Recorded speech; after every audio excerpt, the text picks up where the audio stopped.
Salam Patunggilan. Bapak Ibu Saudara terkasih dalam Tuhan, mari kita membangun ibadah keluarga bersama dengan persiapan perjamuan kudus masa raya Natal di tengah keluarga kita masing-masing.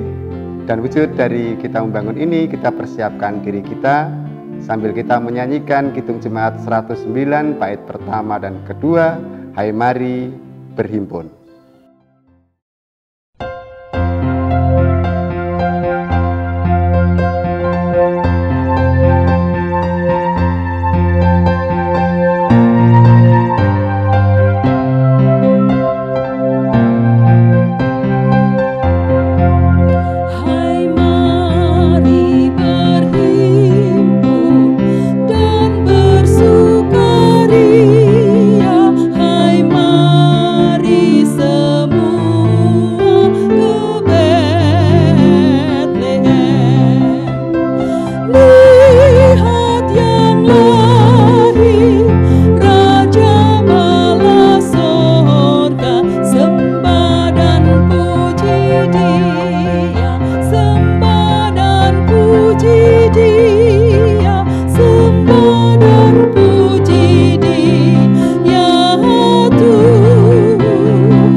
Kita khususkan ibadah kita hari ini, seraya kita tunduk di hadapan Tuhan sambil mengaku percaya demikian.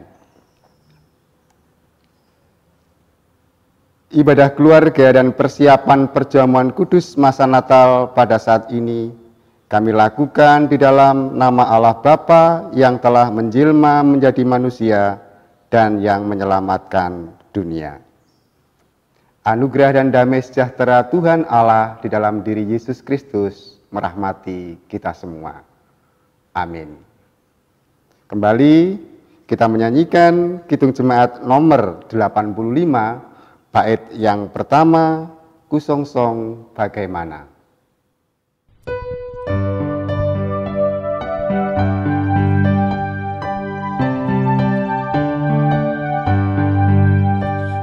Kusongsong bagaimana ya Yesus datangmu, Engkau terang buana, Kau surya hidupku.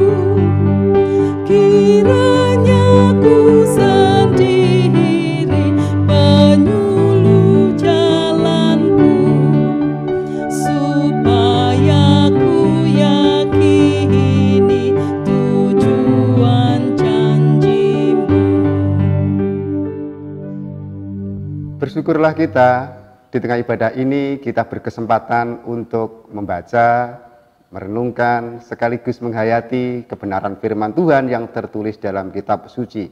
Karena itu, mari kita siapkan diri kita dengan sungguh-sungguh, seraya kita memohon kuasa Roh Kudus mengurapi kita sekalian.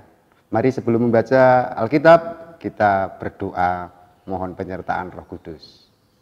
Kita berdoa. Ya Bapa Tuhan Allah, Sang Empunya Firman yang hidup, Tuhan Yesus, Sang Firman yang nyata menjadi manusia, kami datang mensyukuri rahmat pemberian-Mu di tengah segala situasi yang kami alami saat ini. Jikalaupun kami memiliki kekuatan, maka kekuatan itu bersumber daripada-Mu. Jikalaupun kami mengetahui kebenaran, maka kebenaran itu bermula dari kehendak Tuhan yang Kau nyatakan melalui firman-Mu. Karena itu ya Tuhan, menyadari atas keterbatasan diri kami, terlebih lagi atas segala pelanggaran kami mohon Roh Kudus yang menerangi kami sekalian, menuntun kami semua untuk mampu mengerti, menghayati, dan terlebih lagi Tuhan beri kekuatan untuk kami melakukan kebenaran firman-Mu. Ya Roh Kudus, urapilah kami, karena kami siap mendengarkan kebenaran firman-Mu. Amin. Bacaan kita pada hari ini dari Injil Lukas pasal 21, ayat yang ke-34 sampai 38. Yang demikian, jagalah dirimu, supaya hatimu jangan syarat oleh pesta pora dan kemabukan, serta kepentingan-kepentingan duniawi, dan supaya hari Tuhan jangan dengan tiba-tiba jatuh ke atas dirimu seperti suatu jerat. Sebab ia akan menimpa semua penduduk bumi ini. Berjaga-jagalah, senantiasa sambil berdoa, supaya kamu beroleh kekuatan untuk luput dari semua yang akan terjadi itu, dan supaya kamu tahan berdiri di hadapan Anak Manusia. Pada siang hari Yesus mengajar di Bait Allah, dan pada malam hari ia keluar dan bermalam di gunung yang bernama Bukit Zaitun. Dan pagi-pagi semua orang banyak datang kepadanya di dalam Bait Allah untuk mendengarkan Dia. Demikian pembacaan firman Tuhan. Sungguhlah berbahagia kita yang selalu setia memohon penyertaan Tuhan dan yang melakukan dalam hidup sehari-hari. Hari ini dan sampai Maranatha. Saudara-saudara terkasih dalam Tuhan Yesus Kristus, membaca dan merenungkan Lukas 21 ayat 34 sampai 38, saya jadi teringat tentang bagaimana setiap orang ketika hendak berpisah dengan orang yang dikasihi selalu menitipkan pesan-pesan tertentu. Terutama sekali jika orang yang hendak berpisah dengan kita itu masih harus berjuang menempuh perjalanan panjang dengan kendaraan pribadi ataupun kendaraan umumnya. Selalu ada sebuah pesan-pesan baik. Bersamaan dengan itu teriring doa-doa yang baik. Tetapi jamak dihayati dan selalu diungkapkan kalau ada orang yang hendak bepergian melakukan perjalanan, pesannya adalah selalu sama, yaitu hati-hati lo ya di jalan. Hati-hati ya di jalan. Pesan ini terkesan biasa. Pesan ini terkesan hanyalah mengakhiri sebuah perjumpaan. Tetapi kalau kita merenung dan mencoba menghayati kembali, mengapa ini kemudian menjadi biasa dan diucapkan oleh semua orang, tidak terbatas kepada agama tertentu, suku tertentu, budaya tertentu. Karena hati-hati di jalan itu kemudian milik semua orang. Pertanyaannya tentulah demikian. Namun sedikit merenungkan itu, tentu karena bermula dari kesadaran bahwa berperjalanan itu adalah menempuh sebuah misteri, sesuatu yang tidak pasti. Belum tentu kita mengetahui apa yang terjadi satu langkah di depan kita. Karena itulah dalam menempuh perjalanan selalu dipesankan hati-hati ya di jalan. Kalau saya mengumpamakan iman kita, perjalanan iman kita pun, kita sedang berperjalanan. Perjalanan yang kita tempuh mungkin saat kita memutuskan mengikut Yesus. Menikmati perjalanan setiap hari, setiap saat. Sampai pada saat ini. Sudah berapa kali saudara jatuh? Sudah berapa kali saudara terpleset? Sudah berapa kali saudara mutung, nesu sama Tuhan? Ya namanya perjalanan tentu ada lelah. Kala-kala ada susah, putus asa. Tetapi kalau kita ingin sampai pada tujuan, tentu kita tidak pernah berhenti hanya kepada lelah putus asa saja. Namun memperbaiki diri secara khusus kemudian memiliki semangat kembali untuk meneruskan perjalanan kita. Bacaan kita hari ini Bapak Ibu Saudara terkasih dalam Tuhan juga bicara tentang pesan-pesan Tuhan Yesus dalam kemasan tema yang khusus tentang akhir zaman. Kalau kita membaca secara khusus Lukas 21, sesungguhnya pesan ini dilatar belakangi, terkhusus dalam ayat 34-38, dilatar belakangi karena Yesus sadar bahwa dia tidak akan tinggal terus bersama dengan para murid. Karena itulah kemudian Yesus menitipkan pesan. Ayat 7 sampai ayat 19, kalau saudara lihat dalam pembacaan pasal 21, sudah ada tanda-tanda pamit Tuhan Yesus. Hanya memang berbeda dengan orang yang sedang ditinggal berperjalanan. Kali ini yang meninggalkan bukan murid-muridnya, tetapi justru Yesus yang akan meninggalkan para muridnya. Artinya yang hendak berperjalanan dalam hidup ini adalah para murid-murid di tengah dunia ini. Secara khusus pula, kalau kita melihat pasal 21 ayat 34 sampai 38, isi pesan itu dikemas dalam sebuah tema khusus, yaitu Hari Tuhan. Nah, ini menarik kalau sudah bicara tentang Hari Tuhan. Karena dalam konsep ajaran iman Kristen pun, Hari Tuhan itu memiliki banyak pandangan, pendapat, kesimpulan. Salah satunya, hari Tuhan itu seringkali diidentikan dengan hari khusus untuk berkomunikasi secara intens dengan Tuhan. Itulah sebabnya kalau saudara-saudara menyebut hari Minggu adalah harinya Tuhan, itu tidak salah. Hari Minggu adalah hari untuk Tuhan, ya tidak bisa disalahkan saja. Karena memang hari Tuhan juga sering dimaknai sebagai hari khusus yang dikhususkan untuk Tuhan.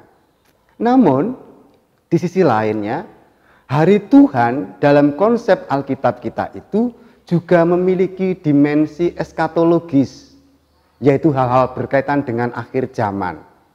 Kalau sudah bicara tentang dimensi hari Tuhan berdimensikan eskatologis, maka hari Tuhan itu juga berkaitan dengan pengharapan, tentang penggenapan janji Tuhan.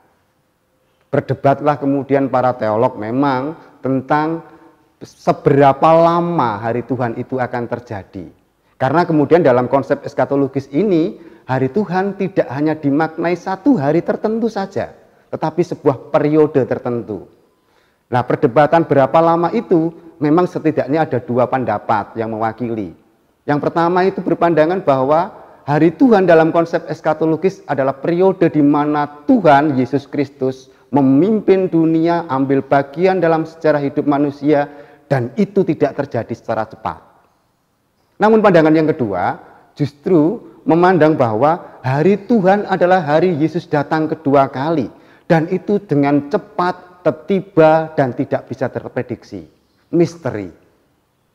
Nah, bagaimana Lukas 21 ini mengajar atau setidaknya memberitahukan kepada kita tentang hari Tuhan? Sebagaimana tema pesan Tuhan Yesus itu. Ternyata kalau kita telisik lebih dalam, secara tersirat dalam ayat 34 disebutkan bahwa hari Tuhan itu terjadi secara tiba-tiba. Tidak terprediksi, tidak pernah diketahui. Karena itulah kemudian disebutkan hari Tuhan jangan dengan tiba-tiba jatuh ke atas dirimu seperti jerat.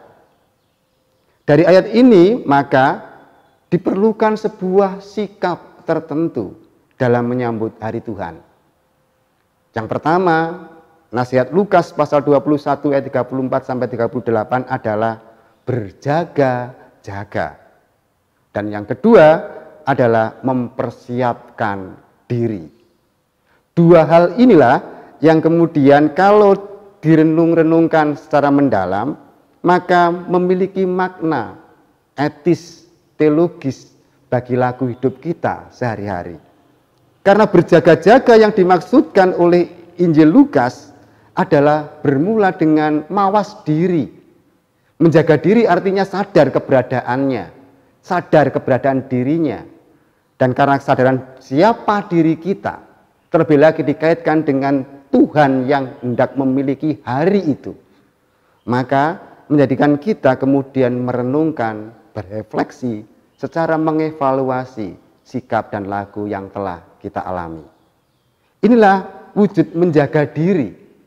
Karena kalau kita tidak mawas diri, tidak menjaga diri, betapa seringnya kita akan terjatuh dan dipenuhi hidup ini dengan kepentingan nafsu pribadi.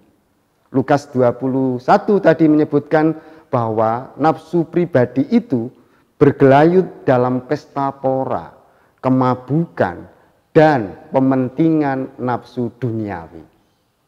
Tentu kita tidak ingin mengalihkan fokus hidup kita kepada Tuhan dengan hal-hal demikian. Namun kalau kita tidak mawas diri, tidak tahu posisi diri kita, betapa sering kemudian kita tidak lagi bisa menjaga diri kita dengan baik. Hal kedua, Bapak Ibu Saudara terkasih dalam Tuhan, yang juga menjadi bagian penting dari nasihat Tuhan Yesus adalah dalam ayat 36. Berjaga-jaga itu disertai dengan berdoa. Rasa-rasanya kalau mendengar kata berdoa, kita orang Kristen ini terlalu biasa, umum.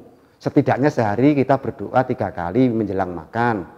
Atau berdoa juga setiap hari, sering sekali kita berdoa.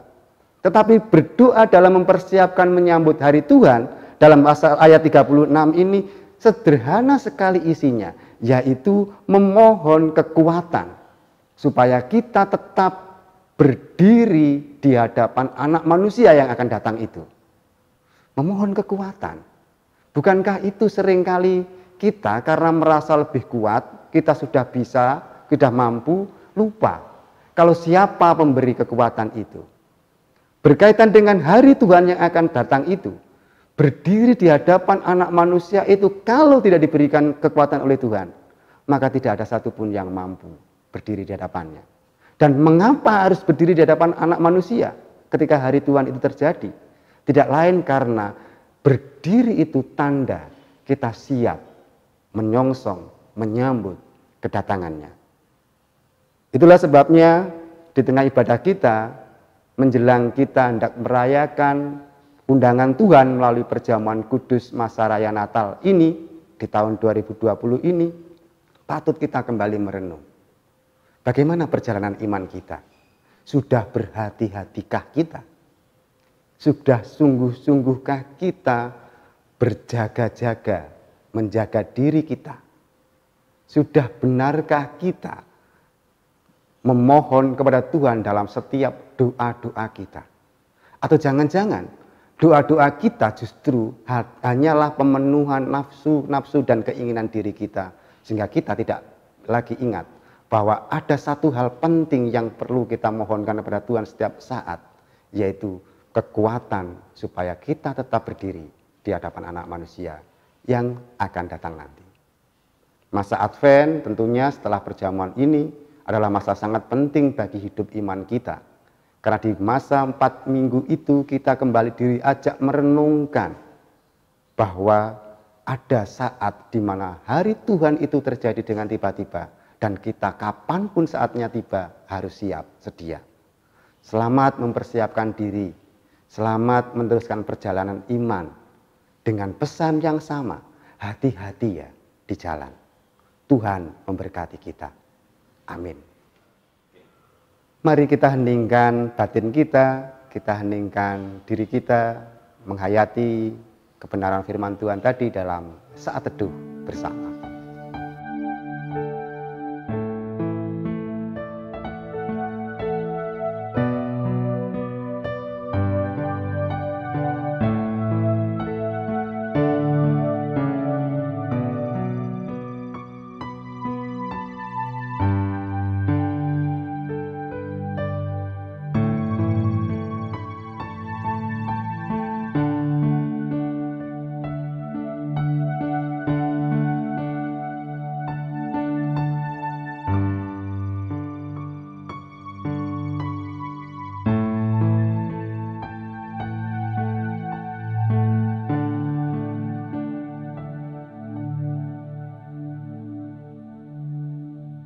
Anak yang dijanjikan itu yang hendak kita sambut bersama dalam peristiwa Natal.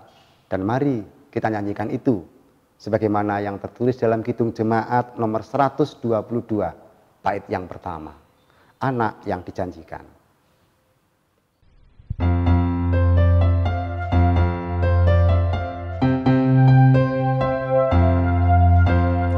Anak yang dijanji, anak yang ditunggu, lahir di Betlehem.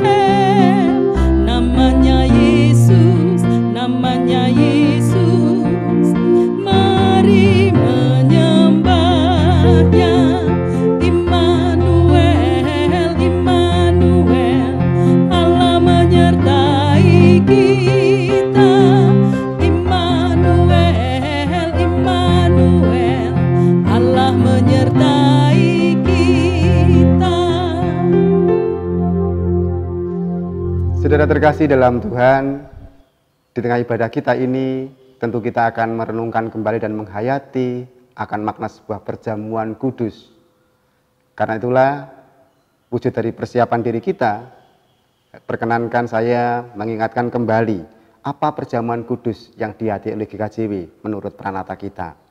Sesungguhnya yang diperkenankan mengikuti perjamuan kudus adalah seluruh warga jemaat dewasa yang sudah dibaptis dan sidi, serta tidak sedang dalam pengembalaan khusus.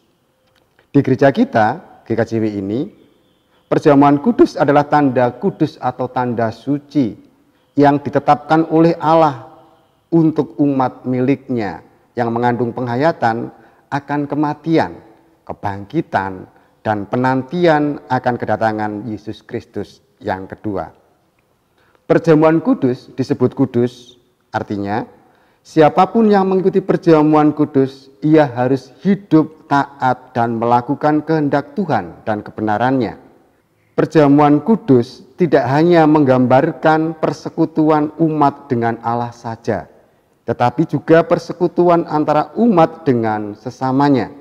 Oleh karena itu, ia harus hidup damai dan mengasihi sesamanya. Saudara-saudara yang terkasih dalam Tuhan, karena pada dasarnya perjamuan kudus itu berisi kasih Allah yang kudus. Oleh karena itu marilah kita menguji diri kita masing-masing sebelum memasuki meja perjamuan. Saat ini mari kita melihat diri kita pribadi lepas pribadi. Sejenak kita menyadari bahwa diri kita adalah manusia berdosa di hadapan Allah. Apa yang kita perbuat, pikirkan, ucapkan dalam hidup sehari-hari seringkali tidak seturut dengan kehendak Allah. Seringkali kita melupakan Tuhan dalam rencana di tengah-tengah kehidupan kita.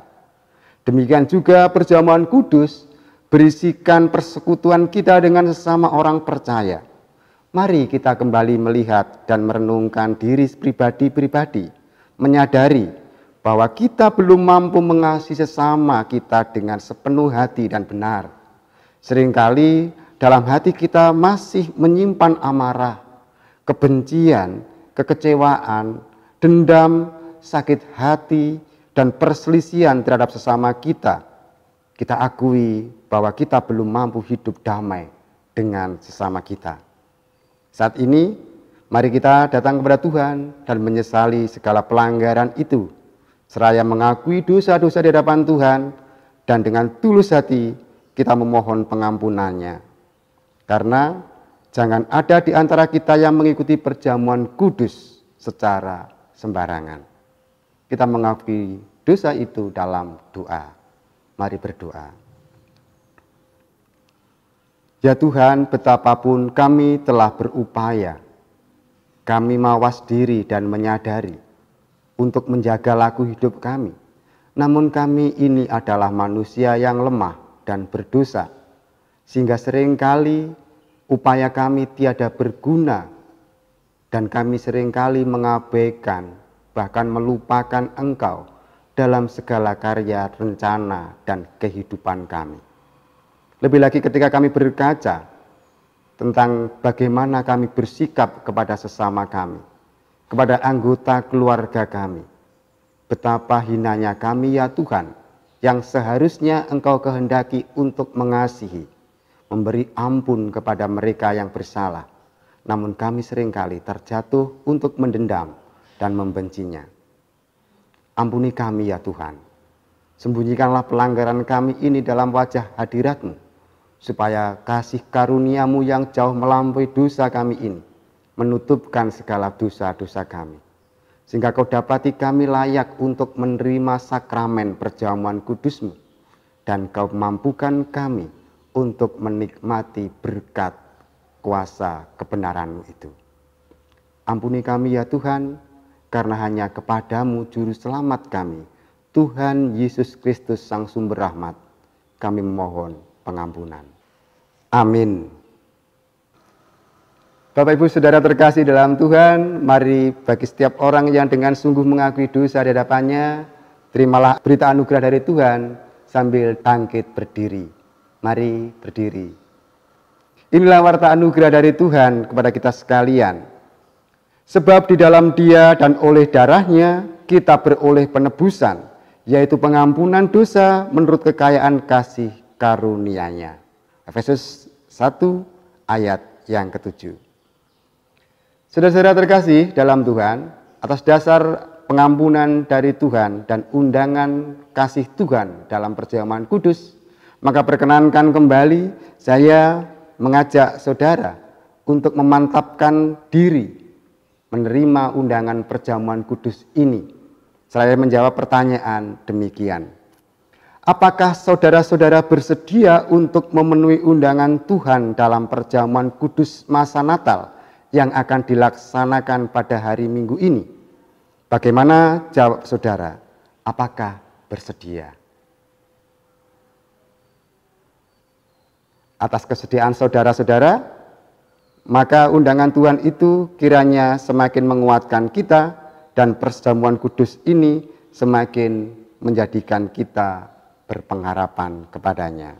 Atas nama gereja, kami mengucapkan terima kasih atas kesediaan saudara sekalian. Jemaat sekalian dipersilakan untuk duduk kembali.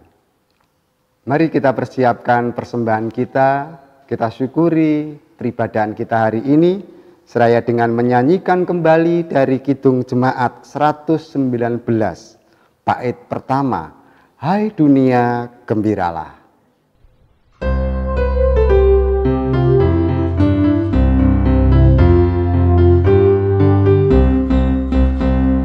Hai dunia gembiralah dan sambut rajamu di hatimu, terimalah bersama bersyukur, bersama-sama bersyukur.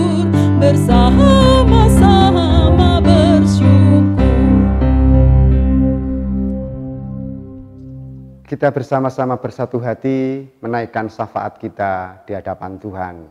Mari kita berdoa syafaat. Tuhan Allah, seberapapun kami telah mempersiapkan diri kami untuk menerima sakramen perjamuan kudus-Mu, kami mohon terus senantiasa Engkau memberikan kekuatan kepada kami untuk laku hidup kami supaya tetap berkenan kepadamu. Lebih lagi, laku hidup berkenan kepadamu itu kami hayati sebagai persembahan kami kepada Tuhan. Persembahan yang hidup di hadapan Tuhan. Dan di tengah ibadah ini pula, kami mengumpulkan sebagian rezeki kami untuk persembahan. Kami mohon Tuhan kiranya berkenan pula menyucikan dan mengkuduskan persembahan ini. Seraya dengan demikian setiap tangan yang mengulurkannya, hatinya tergerak untuk terus memperbaharui budi lakunya. Dan dengan itu pula lah, maka nama Tuhan semakin dimuliakan melalui setiap pekerjaan pelayanan kami. Terkhusus pula hari ini ya Tuhan, kami berdoa untuk keberadaan dan situasi kehidupan kami sehari-hari. Di tengah pandemi ini, kami memohon secara khusus kepada Tuhan untuk tetap menyertai dan memberi kekuatan kepada setiap orang yang terpapar virus COVID-19 ini. Tuhan tetap menjagai anggota keluarga, dan pula Tuhan senantiasa menyertai para medis, rumah sakit, dan setiap orang yang berjuang menyelamatkan kehidupan sesamanya. Lebih lagi ya Tuhan, kami mohon kiranya rahmat-Mu yang menuntun setiap pengambil kebijakan dalam penanganan pandemi ini di Indonesia ini. Itu pula lah yang menjadi kerinduan kami, supaya suasana aman, tentram, dan damai sejahtera meliputi kami sekalian. Di tengah-tengah hiruk pikuk pemilihan kepala daerah, di tengah berbagai situasi gonjang-ganjing kehidupan dunia sekitar kami, Tuhan kiranya tetap memberikan kerukunan dan kedamaian bagi bangsa dan negara kami. Sertailah para pemimpin kami, orang-orang yang dengan tulus hati berjuang untuk kebaikan negeri ini.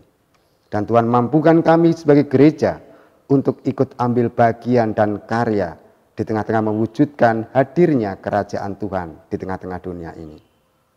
Orang-orang yang hari ini harus terpisah dengan keluarga karena pekerjaannya, anak-anak yang sekolah, mereka yang penuh dengan semangat ingin menggapai kehidupan yang lebih baik, Tuhan kiranya senantiasa menuntun dan memberkati, supaya rahmat, rezeki, dan kelimpahan dari Tuhan turun atas kehidupan setiap orang yang berpengharapan kepadamu. Keluarga kami masing-masing kami serahkan kepada Tuhan. Tuhan menjagai hidup berumah tangga kami. Tuhan memberkati setiap rencana dan tindakan kami. Dan Tuhan pula yang menemani kami di tengah-tengah segala situasi, supaya keluarga kami boleh menjadi pancaran dari kebenaran keluarga yang Kau kehendaki, dan rahmat Tuhan tinggal di antara kami sekalian. Inilah Tuhan, permohonan dan syafaat kami kepadamu, dan biarlah atas kemurahan dan kasih-Mu kami menaikkan doa yang Kau ajarkan kepada kami. Bapa kami yang di surga, dikuduskanlah nama-Mu, datanglah kerajaan-Mu, jadilah kehendak-Mu di bumi seperti di surga.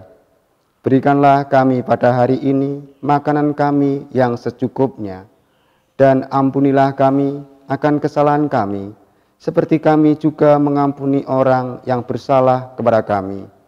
Dan janganlah membawa kami ke dalam pencobaan, tetapi lepaskanlah kami daripada yang jahat. Karena Engkaulah yang mempunyai kerajaan dan kuasa dan kemuliaan sampai selama-lamanya. Amin. Bapak Ibu Saudara terkasih dalam Tuhan, tibalah kita hendak mengakhiri peribadatan kita ini. Marilah kita mengakhiri dengan kembali mengingat akan kebaikan Tuhan Sang Gembala hidup kita yang selalu menemani perjalanan kehidupan kita ini. Kita menyanyi kembali dari Kidung Jemaat nomor 415, bait yang pertama, Gembala baik bersuling nan merdu.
Mari undurlah dari ibadah ini, teruslah melakukan perjalanan hidup imanmu, seraya dengan tetap memohon kekuatan kepada Tuhan, dan undurlah dengan berkat Tuhan.